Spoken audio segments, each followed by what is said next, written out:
We have another keynote named Jeffrey Bauer. He's a PhD, and he's a health futurist and medical economist.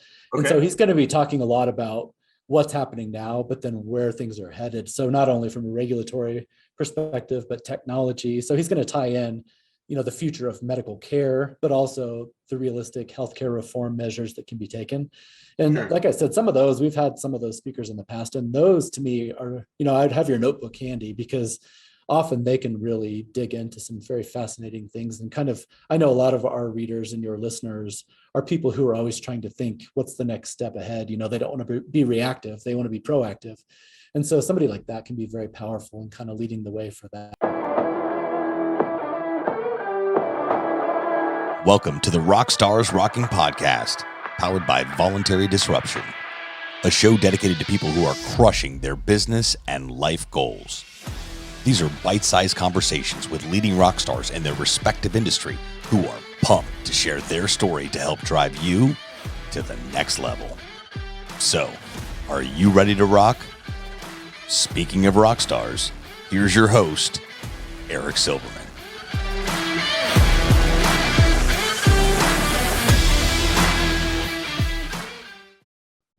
Hey, rock stars, welcome back to another episode of RockstarsRocking, where you know it, I say it every week, we only have the finest, the most incredible, top-notch rock stars crushing their business, their life, and their daily goals. And this week, I tell you what, as I always say, is no different than any other week. In fact, I'm super, super pumped and excited. I've wanted to have this guy on for a long time, but he comes across as a little bit shy. Don't let that fool you. I've gotten him out of his shell a little bit. Ain't that right? Paul Wilson, editor-in-chief at BenefitsPRO magazine and ALM publication. Paul, have I gotten you out of your shell a little bit? You have. You've drugged me out, kicking and screaming at times, but it's been effective. Yep. Dude, I will never forget. What was it? Miami, 2019, right? I think it was 19. Yep. Was it 19? Okay, whatever the year, we were in Miami, and it was the end of the show. You had pulled your tie down just a little bit. You were breathing as if you, the whole weight of the world was just lifted off your shoulders, and it probably was. Yeah. And here is Eric Silverman, this guy right here, comes up to him. Literally, am I making this up? I come up to him with my phone. I'm like, hey, Paul, I didn't ask, by the way. I don't ask anything. I'm like, we're going to do a quick little video and promote next year's conference, and we're going to talk about whatever comes to mind. It'll be quick, less than a minute. And Paul's like, whoa. I mean, you started to freak out. You look like a ghost. The blood drained from your face. And I felt bad for about a half a minute, but dude, you shined. You shined bright like a diamond, man. Talk about that. Let's start with that. You're a journalist. You're a writer. You're an editor. You're not a polished per se. You've gotten better, but you're not a polished salesperson, speaker per se, but yet you've been thrown into that role in many capacities, from virtual and webinars to in-person at your Benefits Expo every year. How do you feel about that? And what's changed since the first time you had to get on stage to now? Yeah, that's a great question. Like you said, I mean, it's not a role that I necessarily aspire to, being the face, so-called, of a publication or anything like that. Beautiful face of the publication, by the way. I don't know. I don't think that's true, but thank you.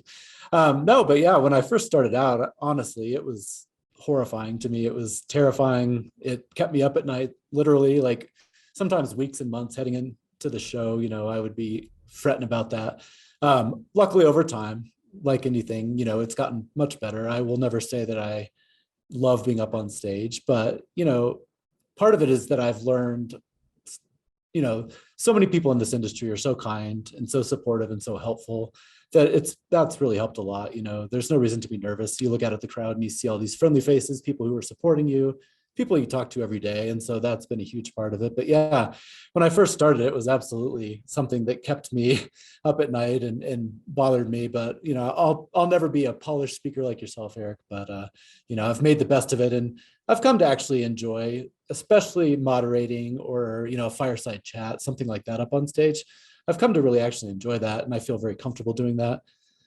Standing up and, behind the podium and talking will never be my forte. I wouldn't say I'm always happier behind a keyboard, but it's one of those things that over time, been doing this almost 8 years now. So I've come to maybe not love it, to be able to accept it.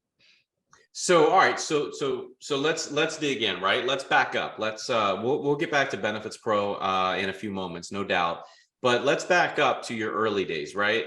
Mhm. Your middle school, high school, and college. How does it even come about? I know you're an avid reader. That's great. I'm sure that has something to do with it. But where does it strike your mind where you're like, you know what? I want to do this for a living. I want to write. I want to potentially write articles and edit. Help folks, and certainly I'm sure benefits never crossed your mind when you were in college.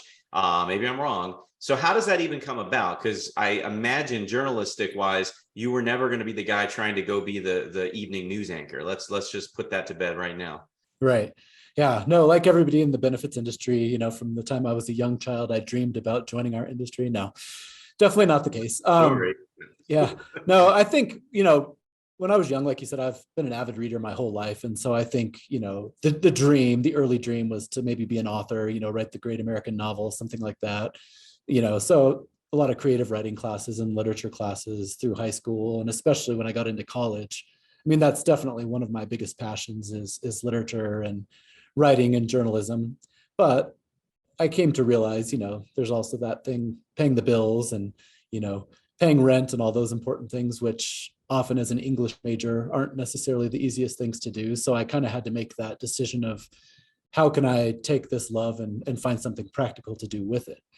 And so, while I was in college, I started to slowly shift from some of those literature and creative writing classes over to like professional writing classes and journalism classes and things like that. And started to really appreciate all of that and understand the value of journalism. And so, yeah, so when I graduated, not wanting to move to New York or London or, the traditional publishing meccas in the world, it was a matter of kind of trying to figure out what I could do with this. And so there was a group here in Denver where I'm based that had a series of magazines that were covering, the financial and insurance industries. And I had a friend who had gotten a job there as an art director.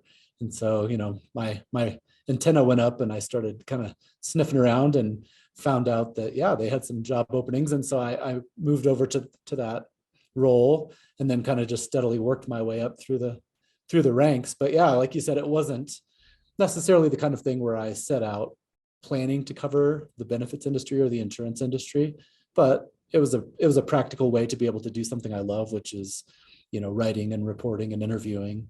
And then as it's, grown and as I've gotten used to this industry and learned more about it, it actually has turned into a passion where I appreciate very much what I get to cover and all the people that I've met. So, I think it's a lot like the advisors I talk to every day, where it doesn't always take a straight line A to Z, approach, but it was kind of a convoluted way to make it here. But I'm very glad that I am here.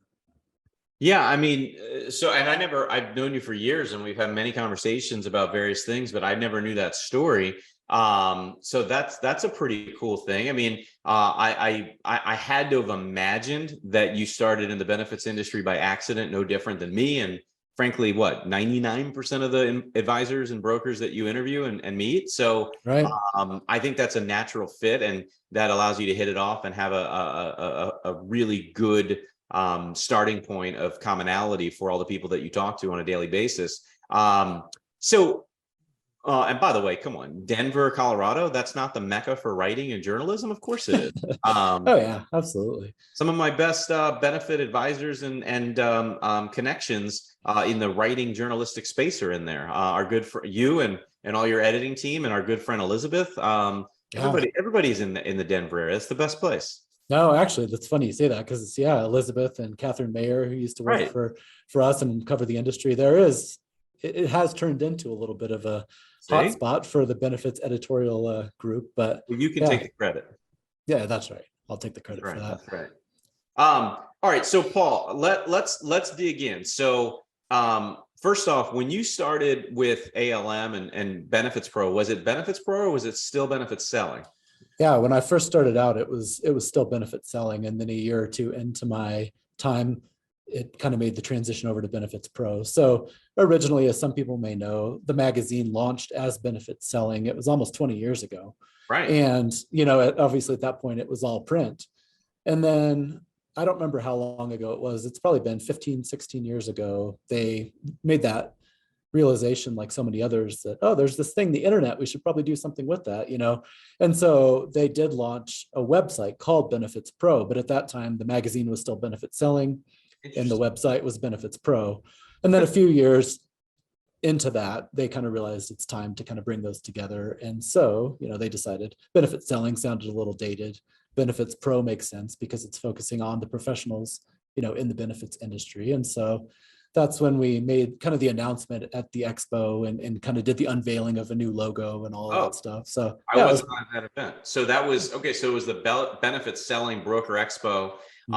And that's okay. I never knew that story. Yep. About what year was that? Or boy, let's see. It was pretty soon after I took over. I'm gonna it had to have been 16 because that's what I was gonna say. I think it was 16. Yeah, because I think David Contorno was on the cover of Benefits Pro in 15 as the broker of the year. Broker of the year. Yeah, I think it was right. 16 because it happened pretty quickly after I came on board as the editor in chief. So, well, I think that whether it be you or your team or whoever, I think that's a good call. You know what I like about it?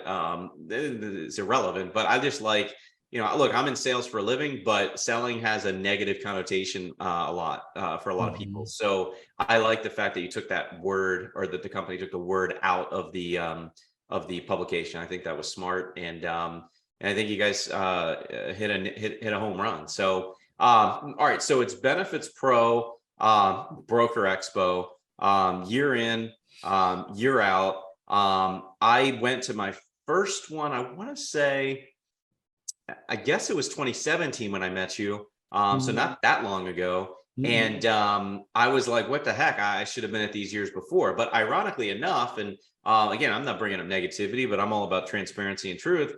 I don't know. There were folks that told me that that was the best conference they'd ever been to. And they said that years prior in a row, it was not as good. I don't know what changed, but I never saw the difference, because 2017, I've been to them all, 18, 19, not 20, 21, 22, whatever it was. They continuously get bigger and better each and every year. I guess the question is, do you think there's something magical or special you guys as a company did in 2017 that flipped the light bulb on, that was different than before you were that much involved? Yeah, no, I don't think so. I mean, I think like anything that's a long running show, there's going to be some ups and downs. And so there was a couple of years where maybe the location wasn't as sexy as it was in other times, or there was a few things where we had scheduled something that happened to hit. Like one year, I remember it was when we were in Indianapolis, and we accidentally scheduled it over Passover week. And so that, for example, was not a great move, and, big part of our attendee base, had other things going, obviously. So I think, full disclosure, I still would have gone. Send me hate mail if you want. I'm just not that religious. But go ahead. Yeah. So, but no, I mean, I think there's been a lot of strengths over the years, and I was lucky when I came on board. It was already, a very well run and powerful, media platform and also show. But what I will say is, I think we've done a good job of kind of adapting on the fly. As this industry is changing all the time, and around the ACA, they had started leaning in pretty heavily to like political keynote speakers, for example, because politics became so deeply ingrained in our industry and something that people were very focused on. And so around yeah, exactly. You'd never believe it going on LinkedIn or anything like that. But yeah, so we've kind of leaned into that, but at the same time, we try to not overdo any one thing. And so we take a lot of feedback from people on site, people on LinkedIn. As you can imagine, I get lots of emails, saying we loved this, we would like to see more of this. And so it's one thing that I think is a strength of our brand, is we are very in touch with the community, and we try to really take everybody's feedback seriously and adjust to what people out there are looking for and what they need. So if we have a strength, I would say that that's one of them. And then I would also throw in, we just pick great locations and try to have some really cool keynote speakers. Last year, LeVar Burton, one of the high points of my life, getting to sit on stage with him after watching, as we talked about, I loved reading. So watching Reading Rainbow growing up as a little kid and all that, and then being able to chat with him. Exactly. So, stuff like that. I think that we do a good job of keeping the fun in it and enabling our industry to do what it does best, which is just networking, fun, a little bit of partying, but even when people are talking over beers or drinks, as you know, there's lots of work getting done, lots of networking, lots of friendships being built. So, I think we've just kind of taken the strengths that our industry already has and tried to play into those. The I mean, you got a crash course in employee benefits when you started at ALM. I'm not making a joke here. I would argue you know more about benefits than many producers do at this point in your career, just because I mean, every single article that comes in at some point, you are probably the one who read it or gave it the approval and said, let's go. Like, what's your knowledge level in your opinion when it comes to benefits? Are we going to start seeing you outselling? Yeah. Didn't you see the lights just came on? That was like the light bulb above my head. No, I know, but I love it. it's nice of you to say that. It's funny because probably like anybody in this industry, I feel the opposite of that. Sometimes I feel like I'm, the imposter syndrome, or, from talking to advisors, I know that a lot of them feel the same thing of just like, it's so hard to keep up with everything. And even when you feel like you finally are starting to get a grasp of our industry, you do a little scratching and all of a sudden you realize, oh geez, there's like 4 levels below what I thought I knew that I didn't even know were there. So, it has been a crash course. And again, I will give a lot of credit to you and so many other people out there, Reed Rasmussen, Kevin Trokey, Susan Combs, all these people who I will reach out to and just say like, this is probably a really dumb question, but what does this even mean? Or I've never heard this term before. And so, I have learned so much over the past 7-8 years, but every day I still feel like, there's barely the tip of the iceberg that I've uncovered, and there's so much more to know. So it's one of the things that can be a little intimidating about covering this industry, but it's also one of the things that's very exciting is every day, there's going to be all kinds of things that you are going to discover and uncover and be able to help people talk about. So, it's a little bit of intimidating, but it's also a lot of fun to do that. So I know you guys have some incredible freelance BenefitsPRO folks on staff that help write articles and cover pieces and do interviews. I've been fortunate enough, and I appreciate you having me work with some of those in years past. Mm-hmm. And you have on staff your editors and directors that work for you and write for you as well. And then of course you have all the folks like me and then some that are always submitting pieces to you that they would love to have published online if you decided it was right for the publication. Mm-hmm. But I guess my question is, do you have time? How often do you actually get to write an article and sit down and go back to your roots? Yeah, it's a good question. And I would say, unfortunately, not as much as I would like. When I was serving as a managing editor and an associate editor, as I was kind of climbing my way up, I used to obviously write, 5 or 6 news stories every day. And you would do interviews with people and write features for the magazine and things like that. By the nature of, like many people out there, by the nature of your job, as you start in leadership, it gets tougher. You get a little bit more far removed. Yeah, exactly. You start to look more at the 30,000 foot view and planning the show and planning out issues and assigning features. So it's not nearly as much as I would like. I do get to write my monthly column, and I do that face of change interview with a different advisor every month, which is fun. So I really do. I mean, I miss it. And there are times where I'm thinking, how can I get back and start doing a little more writing? It's something I think about a lot. But yeah, I mean, a couple of years ago, I wrote a cover story that was on the lack of diversity in the industry. I remember that. Yeah, and I loved writing that piece. It was nice because it's an issue that I feel very strongly about and something that we've tried to advocate for as a brand to kind of, talk about how sometimes the industry and companies within the industry are good at talking about things like that, but not necessarily following up and doing it. So it was something I felt passionate about, and I got to talk to some great folks out there about their personal experiences. So something like that, when I do it, is one of my favorite things to do, and it's something I would like to do more of for sure. In the world of benefits, I mean, forget the world of benefits, just in general, I'm envious of you. You've been able to meet personally and interview and shake hands and take pictures and hobnob with all the most incredible keynote speakers that ALM and BenefitsPRO have booked for the conferences over the years. you mentioned LeVar Burton, but I mean, we're talking about figures from both sides of the aisle, whether you love them or hate them, it doesn't matter. There's still people that you've been able to interview and talk to and meet that us normal people just don't have that opportunity.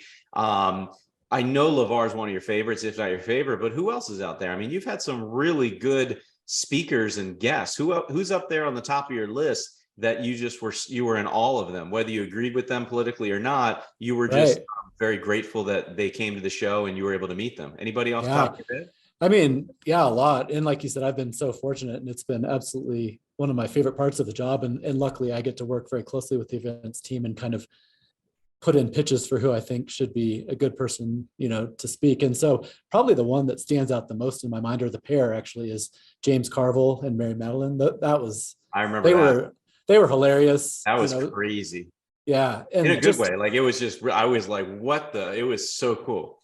Well, and that's what we always tried to do when like I said, politics have entered our industry for better or for worse. But what we've always tried to do is make sure that it doesn't become an echo chamber. And so we try to present people with different perspectives, because there's nothing healthy about just hearing what you want to hear. And so they were a perfect example. I mean, they've made a whole shtick out of it, across the aisle from each other. Yeah, exactly. And so, yeah, I mean, I remember sitting kind of next to James Carville. I was sitting sideways to him, and the lights were shining down on us. And, he gets so wound up and passionate, and I could see spit flying out of his mouth as he was. And so he was just pre-COVID. This was pre-COVID. Yes, exactly. No, but it was so fun to be up there with him, and just, sorry, these lights keep turning on and off. But it was so fun to just sit up there and see the passion that some of these different speakers have about some of these topics, and him in particular, the Ragin' Cajun. He's probably pretty high on my list. But, that same year, Anna Navarro was also great. She's been on The Voice, and, she was talking about all that. And that was shortly after COVID, and she was talking about, how she would record remotely for The Voice, and talking to Whoopi Goldberg and all those people. That was a lot of fun too.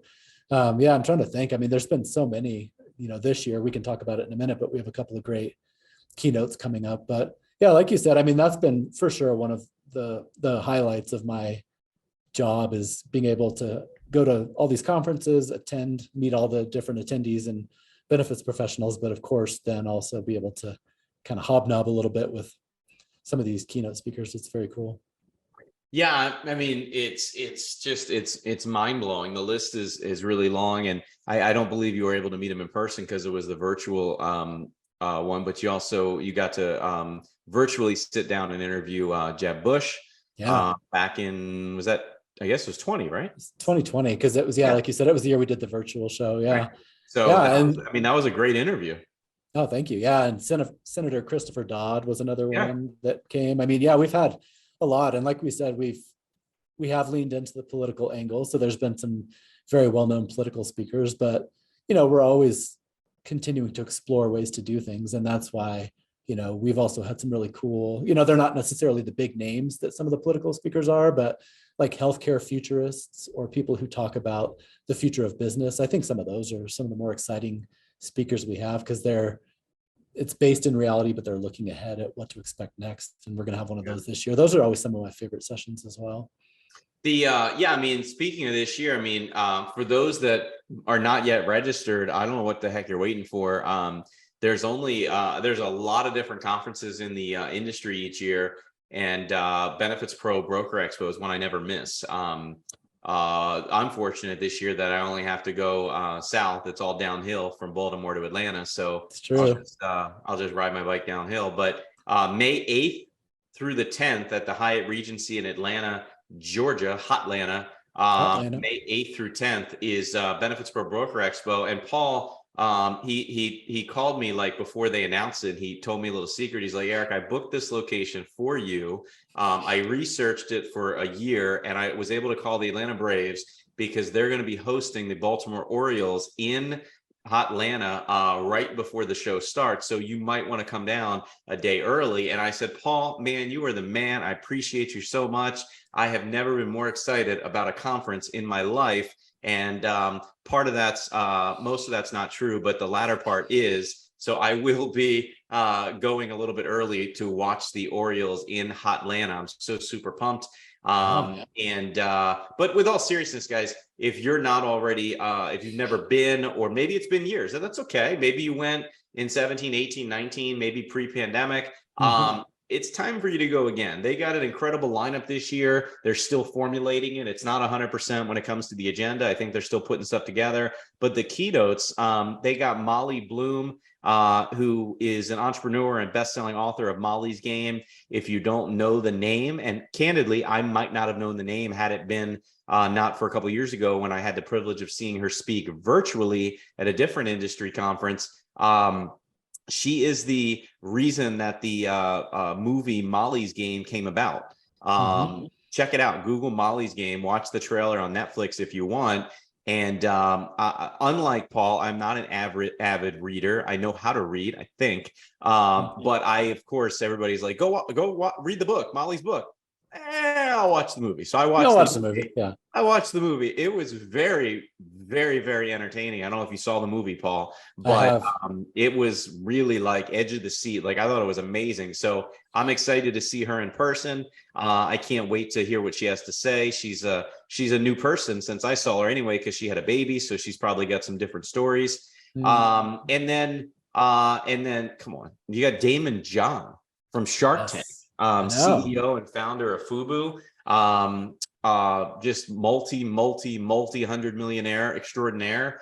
And that's just the tip of the iceberg. So Damon John, Molly Bloom, Paul Wilson, why wouldn't you want to come to BenefitsPRO this coming year? Anything you would add to that?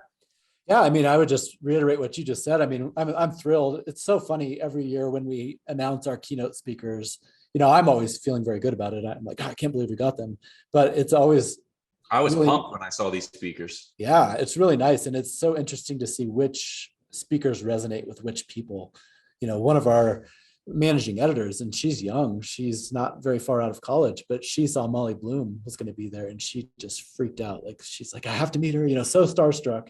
And that was the same thing last year, with LeVar Burton. Different people would just freak out. I was starstruck. Yeah.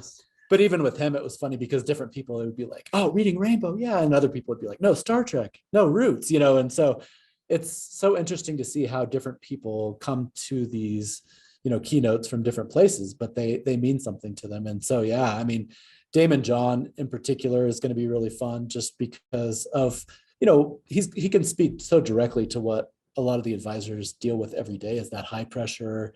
A lot of advisors are to some degree entrepreneurs or starting their own business. And so they're used to all that. And even if they're not, they're in there every day sitting across the table from people and selling and talking and consulting. And so it's going to be pretty fun to talk to him. That's going to be a fireside chat. So he and I will be, sitting up there just chatting. So I would welcome anybody who has some ideas for questions. We'll be doing that on the stage. But yeah, send them in. I mean, I'm always open to, if there's a burning question you've been wanting to ask Damon John, you can send it my way. And then, go ahead.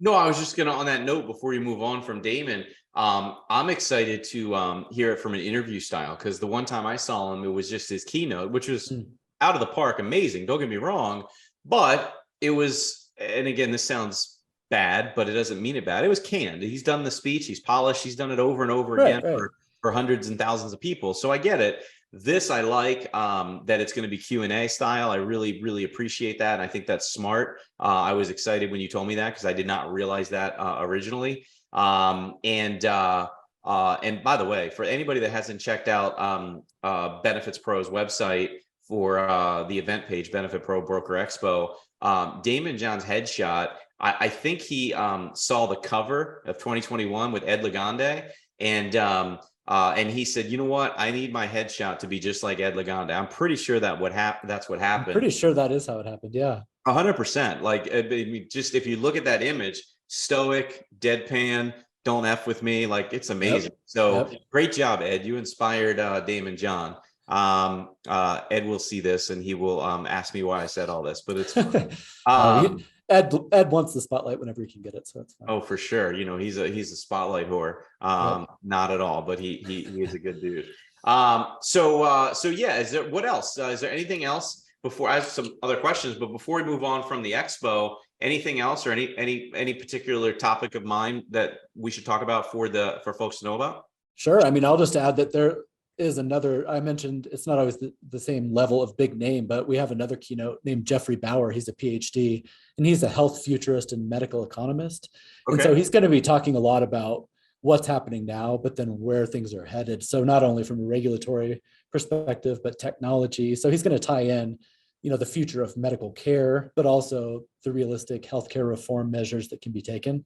And Sure. like I said, some of those, we've had some of those speakers in the past, and those to me are, I'd have your notebook handy because often they can really dig into some very fascinating things and kind of, I know a lot of our readers and your listeners are people who are always trying to think, what's the next step ahead? They don't want to be reactive. They want to be proactive. And so somebody like that can be very powerful and kind of leading the way for that. So definitely looking forward to that. And one more thing, I'd be remiss to not mention that some of you out there have probably been to our breakout sessions with Susan Combs, the Fast and Furious session, where you have the buzzer and people are given their best ideas and she'll cut you off and go on to the next one and you can win prize money. It's always around, man. No, She's not cut you the heck off. Yep. And that's always been fun in a breakout session. And we liked it so much that this year we're taking it to the main stage. So that's going to be another keynote. So the more people we can get in there in the room, just excited and having fun and pitching their Are there going to be ideas. prizes with Susan like There last will. year and the year before where, I want to say top prize was a free registration for the next event or something like that? Yeah, that's exactly right. Yep. There'll be some cash. There'll be some registrations for future events. So it's always a lot of fun. And anybody who knows Susan knows she's not going to put up with any crap, but at the same time, she has a lot of fun with it. She has her whole panel of judges and a big buzzer to cut you off. And so that'll be a lot of fun. And on the main stage, I think it's going to work really well. So looking forward to that. And as you mentioned, most of the agenda is up online now, and we're still filling in a few, panelists and things like that. But anybody who wants to get a little preview and start planning out your 3 days, you can go take a peek. There's all kinds of great stuff. We've spent hours and hours. We receive hundreds of submissions, and it's always hard to cut it down to our final grouping because there's so many great ideas out there. But we've tried to include a lot of panelists to get a lot of advisors up on stage. And because as I always say, that the key to our success is always providing a voice to the industry. So the more people we can get up there sharing their perspectives, the more powerful it is. So yeah, a lot of great content on tap, and feel free to go look through the agenda and start planning out your days. I love it. Well, I'd be remiss without throwing in my shameless plug. You were kind enough, you and your team, Mossy and everybody, for allowing me to be speaking at the event. So don't miss Monday, May 8th, the first day from 3 to 3:45. I'm going to be speaking about communication and engagement in a solo session. I'm up against some really fierce competitors attention-wise. So I can honestly tell you, out of all the folks in the 4 tracks, you're not going to go wrong either way. But I do have a little bit of an affinity toward me. All right, so let me ask you this: when it comes to the industry as a whole, what would you say? And this is going to be a tough question, I think, maybe not. But what would you say is the most exciting for you? I mean, you've been around it so long. What's happening in the future, or that you're seeing happen right before your very eyes, that you think is good? And then the separate question, maybe you don't like as much.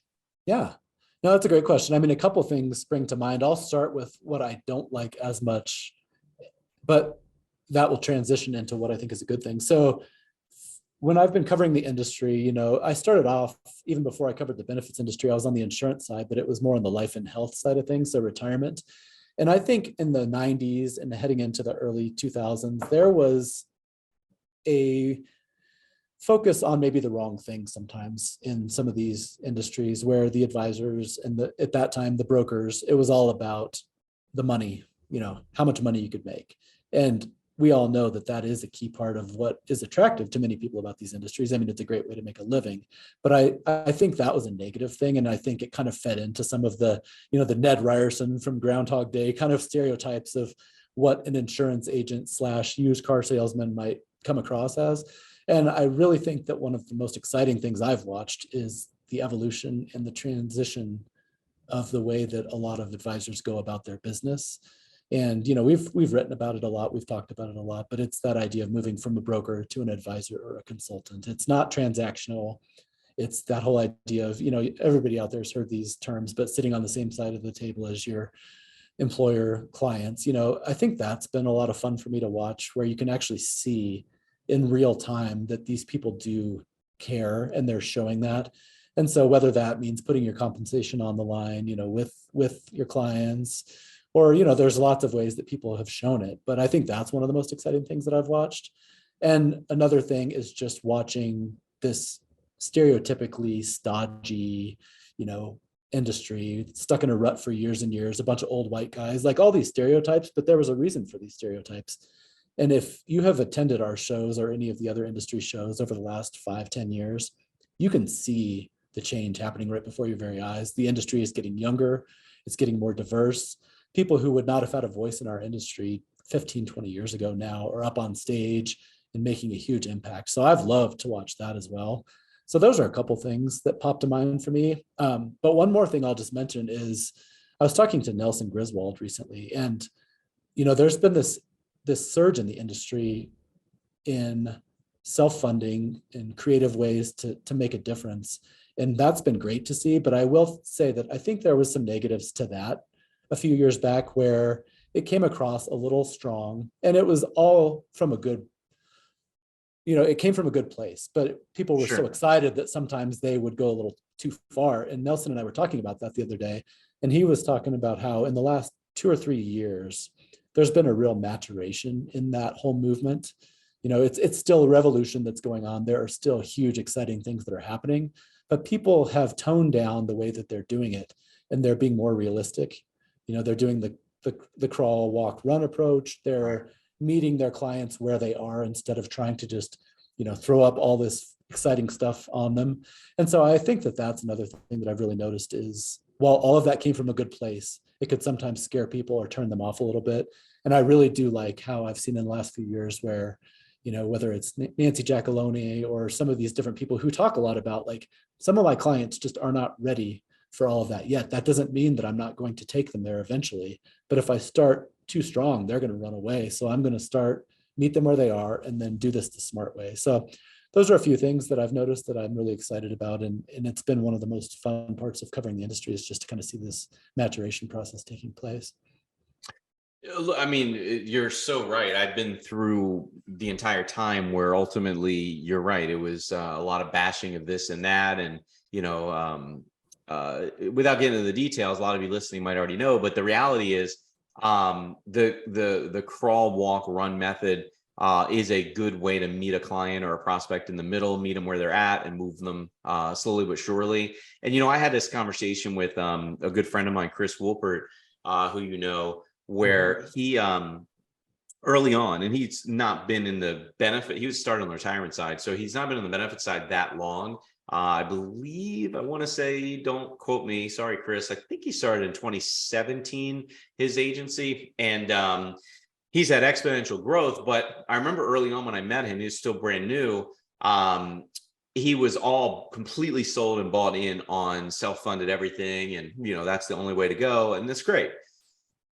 But it was also to his detriment. He'll be the first to tell you, where he would consider and even did pass on some deals where he'd meet a client, and they'd say, we want to work with you, but we don't want any of that new age stuff. We only want to do this and this. And we want to stay where we're at with our fully insured carrier.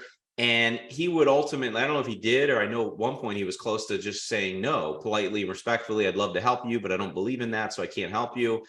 And I don't know if I talked him out of it, but I do remember talking to him, as I've done with other advisors. And I said, look, at the end of the day, you're an entrepreneur, you own and run your own business, you have a payroll, and you have mouths to feed at home, you have a mortgage and kids.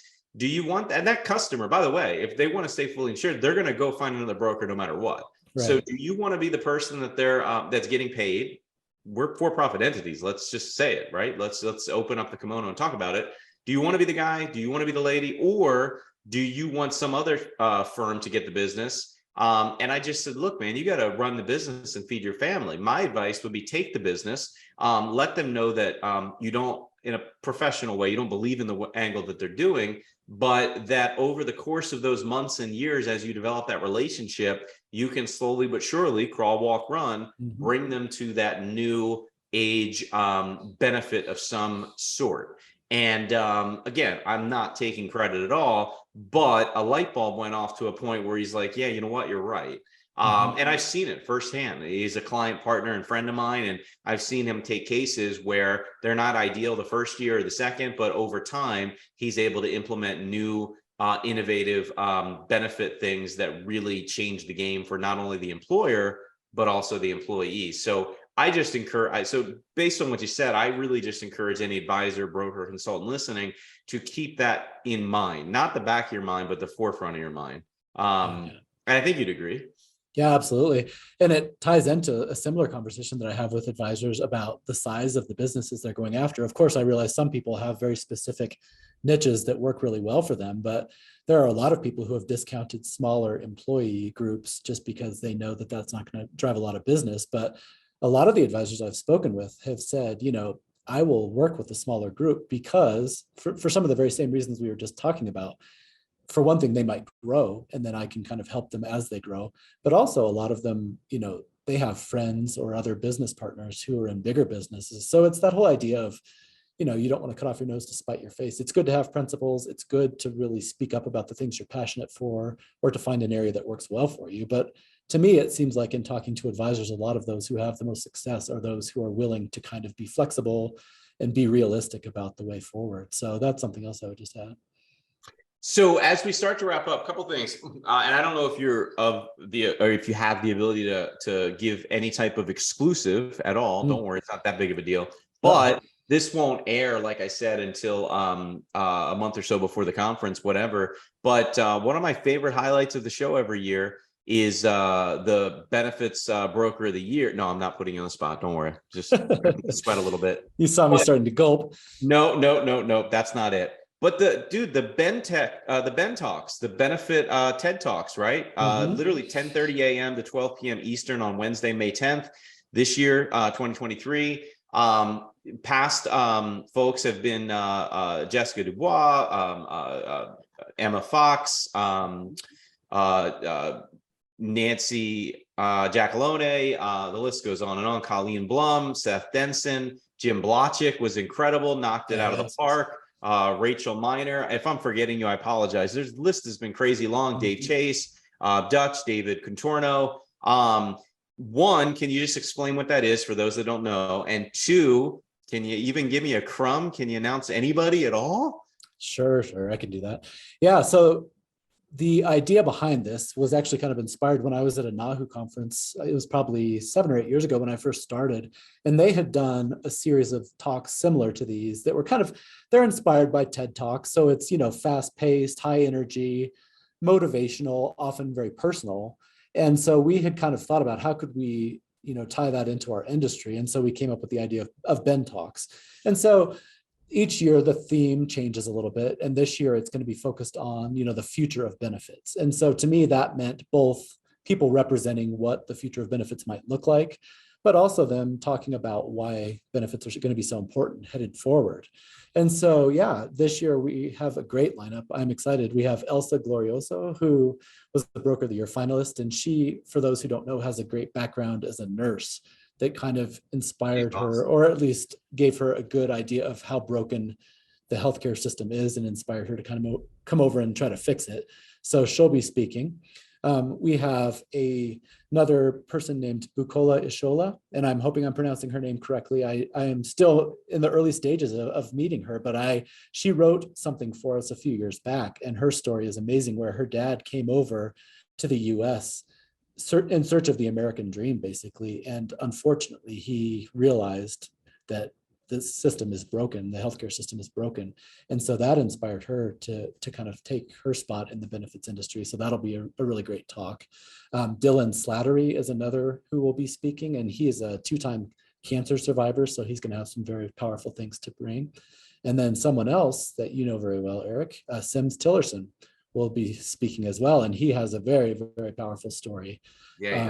Some dependence issues and things like that he's fought through, but all of this to lead to the importance of mental health and how the benefits can play into that. So that's the lineup, those 4. I think it's going to be a nice overview of just not only why they came into the industry, but why they're excited about the future of the industry and how it's changing right before our eyes. Well, I'm excited. I appreciate you sharing that. Has that been publicly released as of the second we're recording this? I think it is in the process. It's been, as you know, getting everything up on the website, you have to get some bios, get some headshots, but I mean, they're all confirmed. They're all ready to go. So All right, well, barring any last minute changes, we'll be in good shape. By the time everybody hears this, it's not an exclusive anymore, but I'm excited. I got an exclusive for me right here, right now. Thank you, Paul. I feel like a journalist. Isn't that always a thing? I don't know enough to be dangerous. Exactly. People are always like, gotta get the exclusive. Gotta get keep digging. Gotta get the scoop. Keep digging. Gotta get the scoop. No, and two of those four I know very well. One I know pretty well, and the other I'm excited to meet. And two of them are like you now. They're Rockstars Rocking podcast alums. So if you're curious in advance a little bit to dig real deep, because I think the Ben talks are only 12, 15 minutes.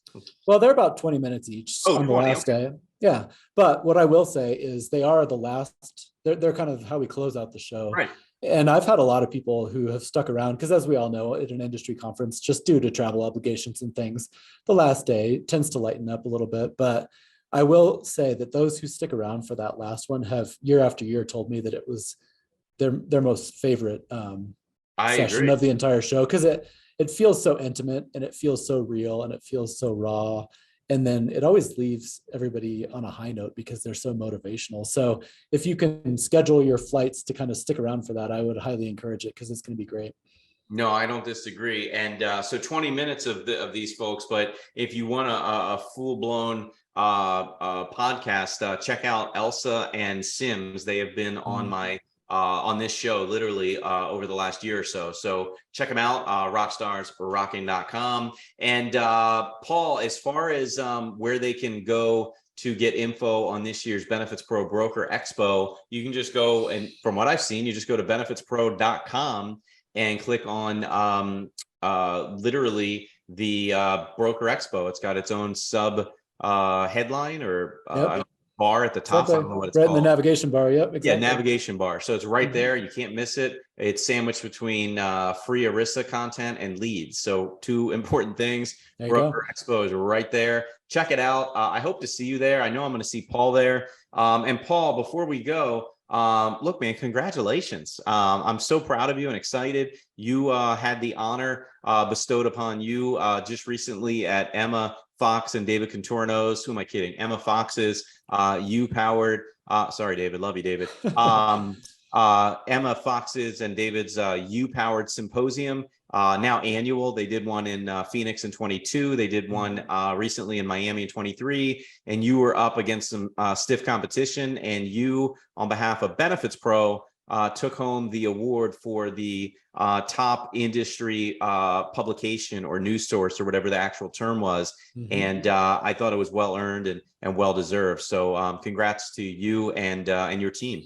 Well, thank you. Yeah, it was a huge honor, and especially because those awards are voted on by members of the industry. Yeah, exactly. And so that means a lot, just knowing that, we are making a difference and doing what we're trying to do, which is, provide a voice for the industry. And as I said on stage, we couldn't provide a voice for the industry if the industry didn't have so many interesting things to say. And as you mentioned, I mean, a big part of our coverage is reaching out to the people who are out there in the trenches, so to speak, every day and making it happen. So, I'm not, I would be remiss if I didn't give a lot of credit to all the people out there listening, because they provide us with so much great content. But yeah, all of our team, it was wonderful because we put in a lot of hard work, and we really do strive to keep everybody abreast of the latest developments in the industry. So yeah, meant a lot. So anybody out there who voted, thanks a lot. Appreciate it. I voted. And I tell you what, you'll never do it, but you should have your face and your picture right on the cover of BenefitsPRO for at least a week, if not just planted there for all of 2023. That's my opinion. I don't think so. Not unless somebody needs like something to keep the rats away or a dartboard. Oh, come on. Like you're so humble. All right. Well, that's it, man. I appreciate your time. If anybody has any questions, thoughts, ideas, for Paul, if you have a question. Also, Paul, you're always looking for great content and new voices and new experiences. So don't be shy, everybody. Paul is not hard to reach. He's very open and vocal on LinkedIn. Don't try to sell him anything, but you can shoot your potential article or story or feature over, and hopefully he can try to figure out a way to get it into the online publication. He's always been very generous to me and my colleagues. I don't write in print as print meaning words online, or in print literally. I don't write as often as I'd like. But you also have been kind enough to feature this podcast, Rockstars Rocking. And I hope you feature your own podcast. And then also the Benefits Cool Down that Ed Legande and I do each and every week. So everybody, don't be shy. Paul's always looking for good content and good material. Yes? Yeah, absolutely. And I would just say, Eric, you're one of the great connectors in our industry, and you always do a great job of, connecting me with different people who you think might be somebody I would be interested in interviewing or anything like that. And I would welcome anybody out there. I do my best to try to, keep track of everybody in the industry, but of course it's always changing and growing. So always feel free to introduce yourself or connect me with somebody who you think would be a great advisor for me to meet up with, or any other benefits professional. It's a big part of what we do, is just making those connections. So yeah, appreciate it. For sure. Well, look, I end every podcast the same way. I just show up and ask some questions. This is fun for me. I mean, we'd be doing this in Miami for an hour, just talking because we like to talk to each other. But I just have the easy job, right? So for everybody behind the scenes at the Rockstars Rocking podcast, I'm Eric Silverman. I appreciate them. I appreciate you listening. That is Paul Wilson. And I don't want anybody at all to have a great week. I want you to make it a great week. Thanks, Paul. Thanks, everybody, for listening. Thanks, Eric. Thanks so much for tuning into this episode of the Rockstars Rocking podcast. If you haven't done so already, make sure you're subscribed to the show wherever you consume podcasts. And if you feel so inclined, please leave us a review. 5 stars would totally rock.